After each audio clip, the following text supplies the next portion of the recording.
Pernah nggak sih kalian merasa sudah menjelaskan sesuatu dengan jelas, tapi tetap saja disalahpahami? Atau mungkin kalian pernah melihat konflik di tempat kerja hanya karena salah komunikasi? Padahal masalahnya bukan pada niat, tapi pada cara kita berkomunikasi. Hari ini kita akan membahas satu hal yang kelihatannya sederhana, tapi sangat menentukan sukses atau tidaknya seseorang dalam organisasi, yaitu komunikasi. Dan menariknya, orang yang pintar belum tentu sukses, tapi orang yang bisa berkomunikasi dengan baik hampir selalu punya peluang lebih besar untuk berhasil. Jadi, pastikan kalian tonton sampai akhir karena kita akan membahas tidak hanya berdasarkan teori, tapi juga contoh nyata yang bisa langsung kalian terapkan dalam kehidupan sehari-hari. Kenapa komunikasi itu penting? Komunikasi pada dasarnya adalah proses penyampaian pesan dari satu pihak ke pihak lain agar memiliki pemahaman yang sama. Artinya, komunikasi bukan sekedar bicara, tapi memastikan orang lain mengerti maksud kita. Komunikasi bisa berupa kata-kata, gerakan tubuh, ekspresi wajah, bahkan diam pun bisa jadi komunikasi. Contoh nyata, seorang dosen menjelaskan materi dengan cepat tanpa memastikan mahasiswa memahami apa yang diucapkan. Dan kemudian mahasiswa merespon hanya dengan diam saja. Dosen mengira sudah berhasil mengajar, padahal mahasiswa tidak paham sama sekali. Ini contoh komunikasi yang tidak efektif karena tidak ada kesamaan pemahaman. Unsur-unsur komunikasi. Yang pertama, ada yang dinamakan sumber atau pengirim. Ini disebut komunikator. Pihak yang menyampaikan pesan atau informasi kepada penerima ya harus mampu menyusun pesan dengan jelas agar mudah dipahami. Kemudian ada pesan atau isi yang disampaikan. Ini adalah isi informasi yang disampaikan. Dan media adalah saluran yang digunakan seperti lisan, tulisan, atau visual untuk menyampaikan pesan tersebut. Kemudian ada penerima dan efek. Penerima atau disebut komunikan ini akan memberikan respon ya, atau efek adalah hasil atau dampak dari komunikasi berupa pemahaman, tindakan, atau perubahan sikap. Contoh kasus, atasan memberikan pesan melalui pesan singkat WhatsApp hanya mengetikkan kerjakan laporan hari ini. Terdapat masalah dalam pesan ini, yaitu tidak jelas laporan apa yang dimaksud, tidak spesifik deadline dan formatnya, tidak ada konteks prioritas. Akibatnya, kesalahan dalam pengerjaan, waktu terbuang untuk revisi, frustasi dari kedua belah pihak. Solusi, komunikasi yang jelas dan spesifik mencegah kesalahpahaman dalam bekerja. Jenis komunikasi berdasarkan caranya. Komunikasi dapat dilakukan dengan berbagai cara yang berbeda. Pemilihan cara yang tepat akan mempengaruhi efektivitas penyampaian pesan dalam sebuah organisasi. Jenis komunikasi dalam organisasi, yang pertama ada yang namanya komunikasi formal. Komunikasi resmi mengikuti struktur hierarki organisasi. Contoh, terdapat komunikasi yang dilakukan dengan surat dinas, rapat resmi, laporan kerja, dan memo internal dari sebuah organisasi. Kemudian ada yang disebut sebagai komunikasi informal. Komunikasi santai tanpa aturan baku. Contohnya obrolan antara rekan kerja atau diskusi di luar jam kerja. Dan grup chat tidak resmi dari setiap pekerja yang ada di sebuah organisasi. Lalu ada yang namanya non-formal, kombinasi antara formal dan informal. Untuk situasi semi-resmi, contoh diskusi kelompok kerja, briefing singkat, dan koordinasi antar tim di sebuah organisasi. Arah komunikasi. Komunikasi ke bawah, atasan menyampaikan instruksi, kebijakan, dan arahan kepada bawahan.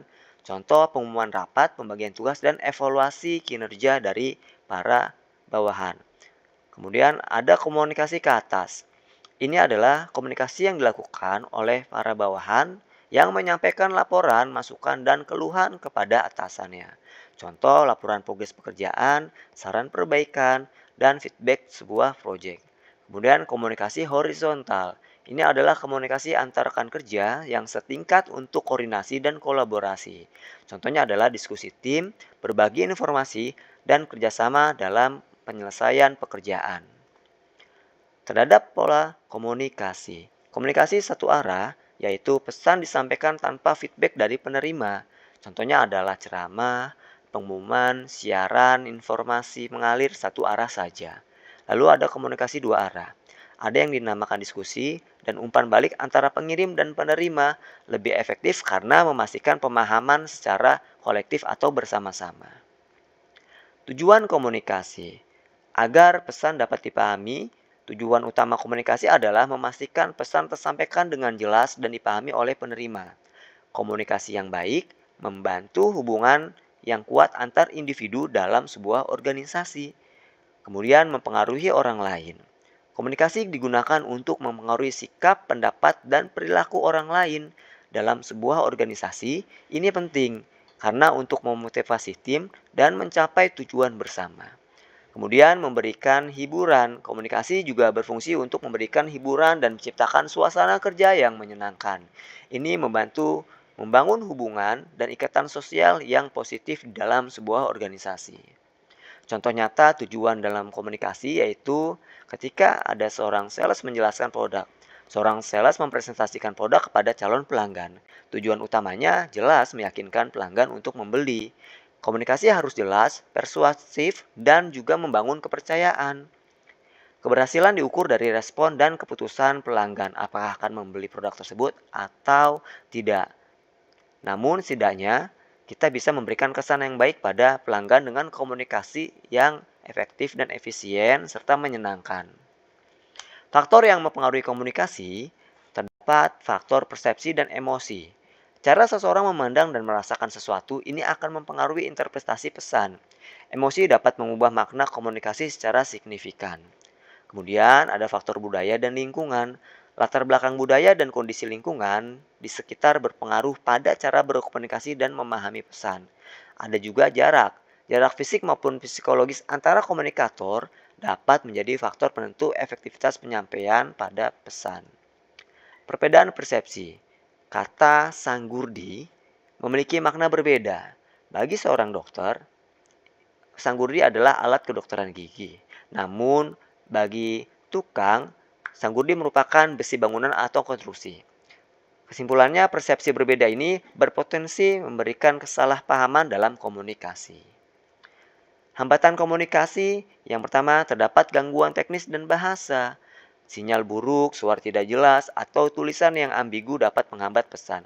Bahasa yang tidak dipahami atau terlalu teknis juga menyebabkan miskomunikasi. Kemudian perbedaan status, budaya, dan emosi ini juga menjadi penghambat dalam komunikasi. Hierarki dalam organisasi sering membuat komunikasi tidak lancar. Perbedaan budaya dan konflik emosional juga mempengaruhi cara pesan diterima dan dipahami. Contoh kasus hambatan, karyawan takut berbicara ke atasan. Ini adalah situasi ketika seseorang karyawan mengetahui ada masalah dalam proyek, tetapi tidak berani menyampaikan kepada atasan karena takut dianggap tidak kompeten. Akibatnya, informasi penting tidak tersampaikan, masalah membesar tanpa solusi, proyek mengalami kegagalan. Pelajarannya, hambatan psikologi seperti ini ya dapat menghambat aliran komunikasi yang efektif dalam organisasi.